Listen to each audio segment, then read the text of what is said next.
This is Monkey World, the largest ape and monkey rescue centre on the planet. With every animal comes a story. Some funny, some shocking. Dramas great and small. Today on Monkey Life, there's a challenge as 4 chimps move house on one day. And there's news of an orphan orangutan who needs a family.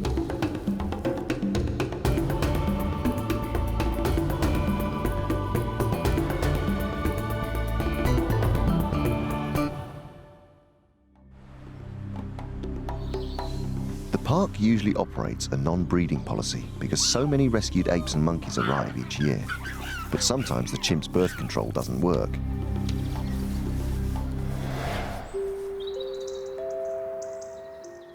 It's nearly dawn and a sleepy wake-up for the 2 youngest chimp members of the park, babies Rodders and Ash. They were born under very different circumstances. Rodders was a surprise arrival for Mum Jess. She'd even had a negative pregnancy test. Jess showed no interest in her baby, so for his own safety, Rodders was taken away. 6 weeks later, baby Ash, who was planned, was born to Kathy. They bonded at first, but then things started to go wrong. This morning, when the baby was whinging or whatever, Kathy would actively covered it over in wood wool and then was like forcibly poking it, not just sort of nudging it, seeing if she could get it to be quiet. The decision was made to hand rear both babies together.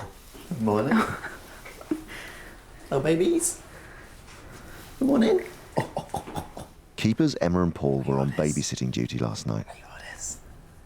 Even though Rodders and Ash are so young, their baby faces do look familiar. My dinner. There's something about Ash that reminds Paul of another baby in her family group. There's definitely a touch of the Eddies with her with these lugs on each side of her head. He's actually from the other group in the park, Hananya's group, and that's where Sheamus and Pip were also born. And you can sort of see a likeness to them. And so I think he's going to be a little mini Sheamus. God forbid.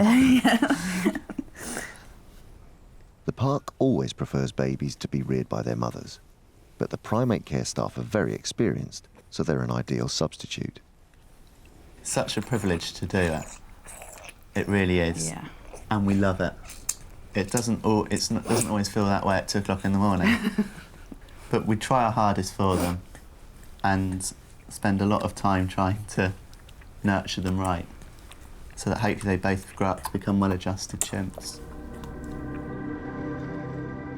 The Monkey World site covers 65 acres, and there are 4 chimp groups. Group dynamics are carefully managed. The largest has 21, led by alpha male Paddy, then Hananya's with 16, and the 11 bachelor boys. The nursery group is used to nurture babies and youngsters. Adult female Sally acts as a foster mum, but she and the primate care staff always know when the time comes for the kids to move on. Today, wildlife vet John Lewis is helping move 4 chimps into new groups. It's going to be the park's biggest move. It'll be a long day for Charlie, Gypsy, Sheamus, and Tootie. Charlie was rescued 4 years ago from life as a Turkish TV star. Today, he's a lovable and energetic tearaway. He's improved enormously since he arrived at the park.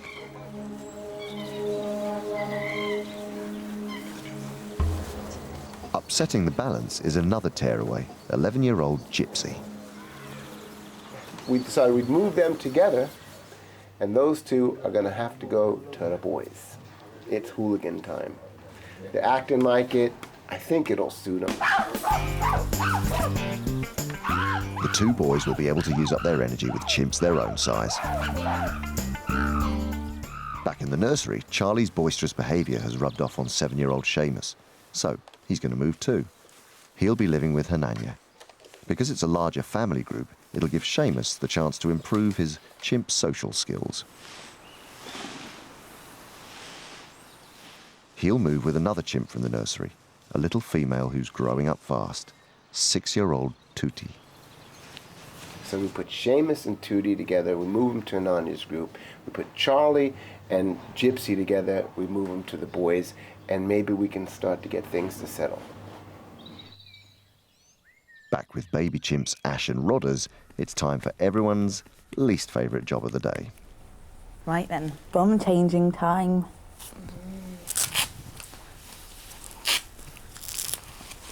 Ah, clean bottom.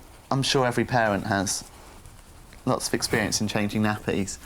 But with Rodders and Ash, you have to imagine that they've got a hairy bottom also. I know, I shouldn't be talking about it. And so when they do have a dirty nappy, it takes an awful lot of cleaning up. Look at that belly. No. You tell him. He started to talk so much more now. At the beginning, the odd sort of whimper and he'd sort of speak to you a little bit. But now you walk in the room and say hi to him and he talks to you. Don't you, baby? Just like humans, the babies have already developed their own personalities. Ash and Rodders couldn't be more different. If we decided not to give him breakfast this morning, he would have thought, oh well, never mind, I'll wait till lunch. We wouldn't hear a peep from him, whereas Ash would soon let us know that it was time for her breakfast.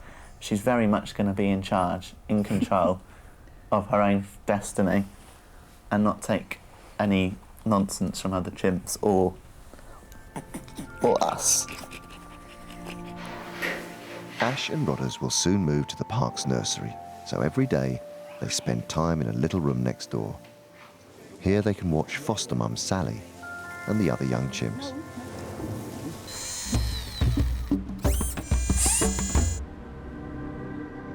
Today's big chimp move will be a challenge. All 4 must be anaesthetised to move them safely. First is Charlie. I'm just going to dart him, we're going to crate him, move him down the other end. I'll give him enough anaesthetic so he's still asleep when he gets to the other end, which gives us flexibility down there. We move him into his new place, wake him up.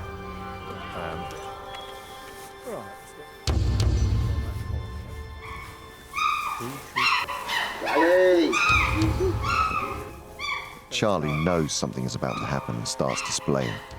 But John wastes no time when Charlie isn't looking.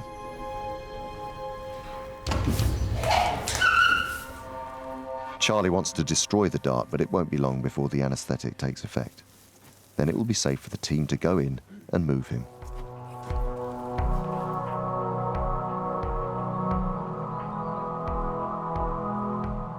Monkey World is part of the Endangered Species Breeding Programme for orang-utans and also the European crèche for orang babies needing a new home. This morning there's some exciting news from abroad. We've actually just been contacted about a little female Bornean orangutan who's only a few months old and who's orphaned and is currently in Moscow Zoo. And they've asked us if their little female called Jolie could come and join our orangutan nursery, and of course the answer is absolute yes. Obviously it's something that we're very pleased with. We've got the facilities set up and we're ready to go. Jolie will be the second baby orang to move to the park. The first was 18-month-old Aris, who came from Germany, where he was living with baby orphan gorillas. He needed to grow up with other orangs, so the park stepped in. Aris has excellent social skills and he's settled in perfectly with his new family. Okay, yeah, So that's to great. say So that they we'll can see email it. this to them, then they So that apply they've for got- their export permit.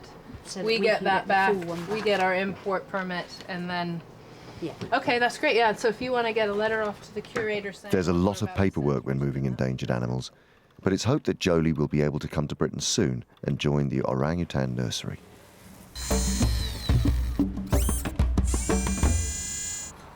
Across the park in the chimp nursery, Charlie is now asleep. It's a tense time, and the staff hope he's had enough anaesthetic to keep him under as he's taken across the park. On the lookout are Sammy and Paquito.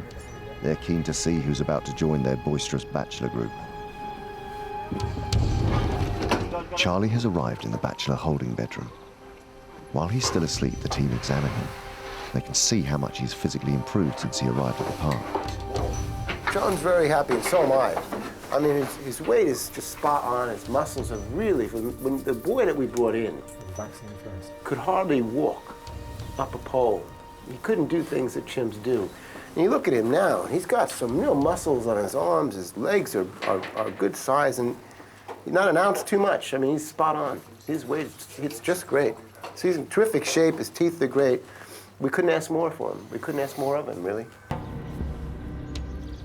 Outside in the Monkey World Bachelor enclosure, the chimps are being rowdy.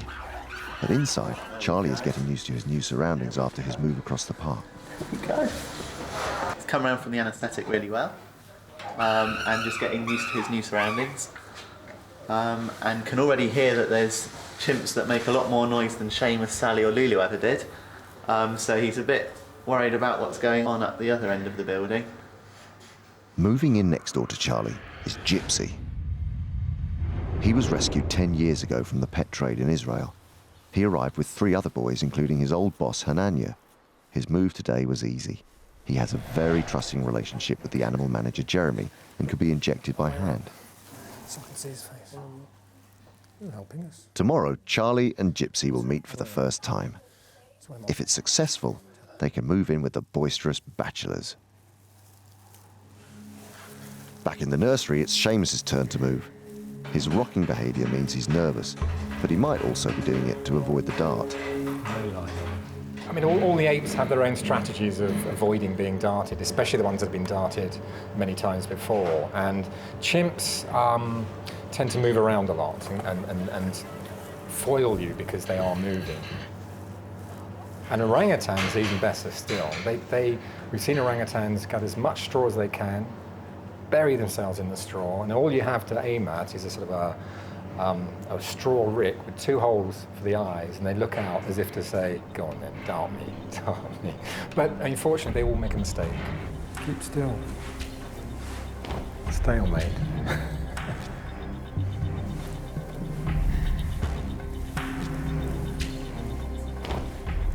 Sheamus makes his mistake.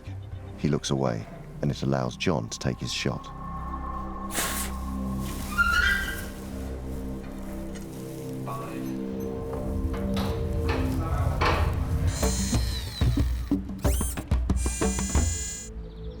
The park is best known for its chimpanzees and orang-utans, but there are a further 13 species living here, known as lesser apes and monkeys.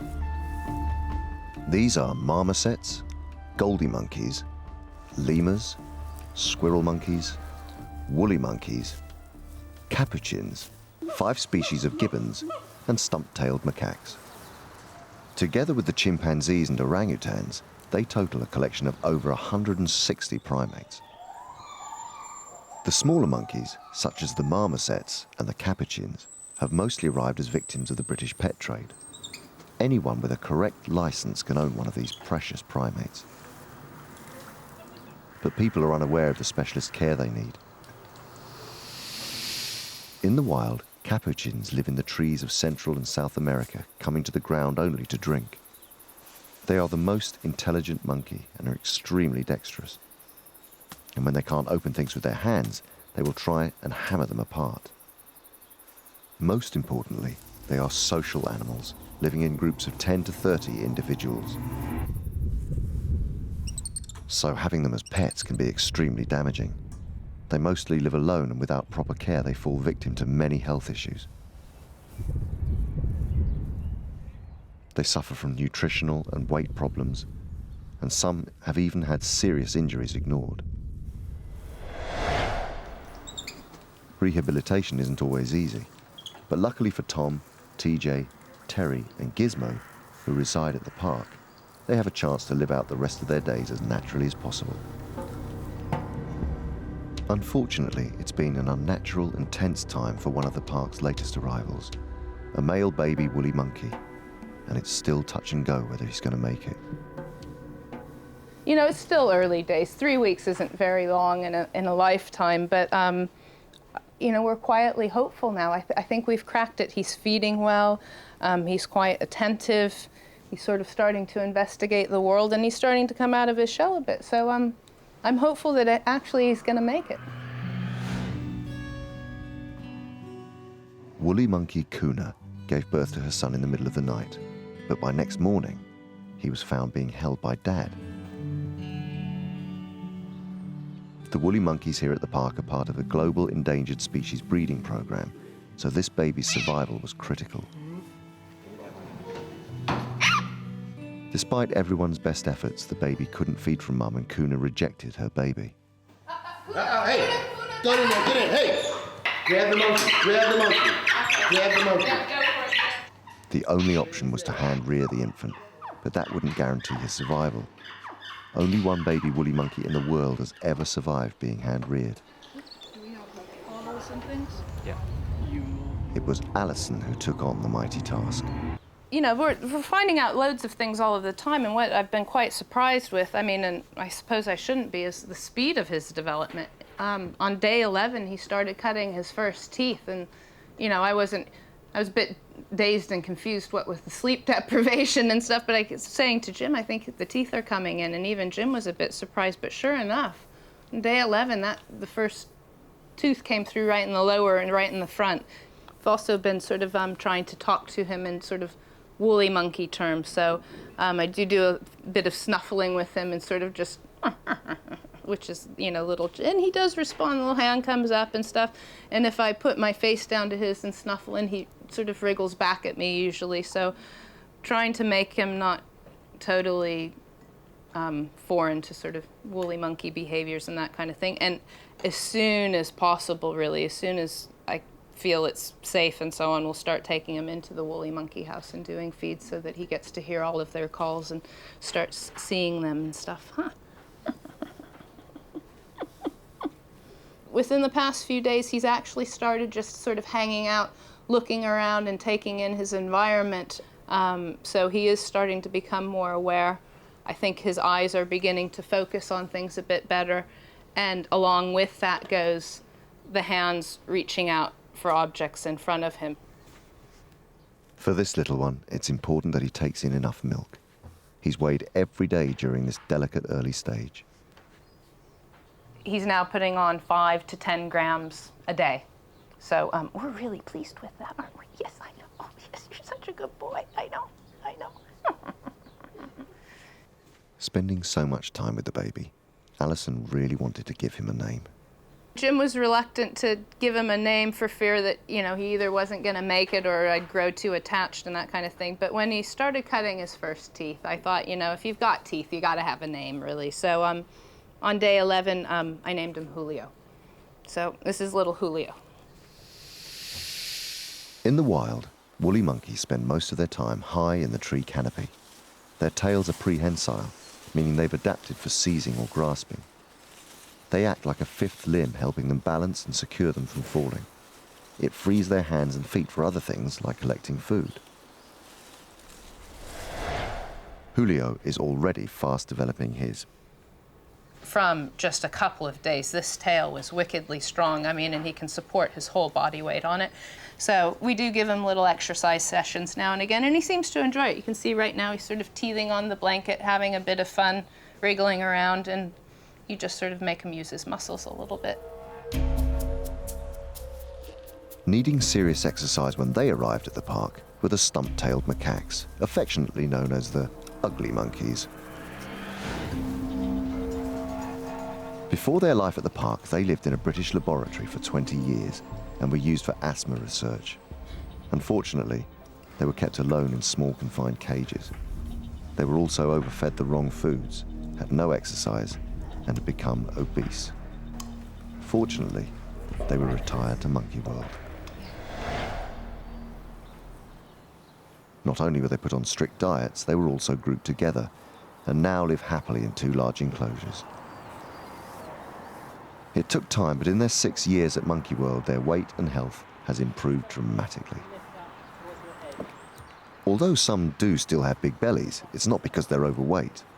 Just like humans who experience dramatic weight loss, the uglies have been left with loose or saggy skin. The only way to correct this would be to have surgery, and as they don't care what they look like, it's totally pointless to put them through it. Good boy, Brian. Through time and lots of patience, Jim, Alison and the primate care staff can nurture these animals into the magnificent primates they were always meant to be.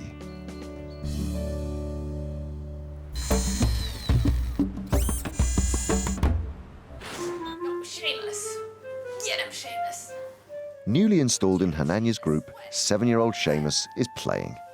Outside, there are some surprises waiting for him. Cherry is his biological mother in here, and sadly enough, probably she's going to be the one that's most difficult for him to get to know in here, because she's just that way. She looked after him for the first week or so, then lost interest and set him down and went off to play with the others. So I don't think that she'll have any recognition of him whatsoever, because it was over with very quickly in terms of her participation. So no, whether or not, how much they know each other from hooting and hollering back and forth from enclosure to enclosure, some of them might recognize him already, but we'll have to see. The last to move is Sheamus's nursery pal, 6-year-old Tootie. She's also brought into the bedroom holding area. Things might be relaxed now, but the boss Hananya is watching them. All 4 chimps will be left to rest. It'll be an exciting few days as the staff wait to see if they adjust to their new surroundings and playmates. Next time, Keeper Mike is on a mission to Moscow. Orangutan Jolie will soon be joining the 11 orangs at Monkey World. It's a big scary thing for, a little baby like that to meet somebody new. And back at the park, in Paddy's group, young female chimp Eddie finds out that life gets tougher as she gets bigger.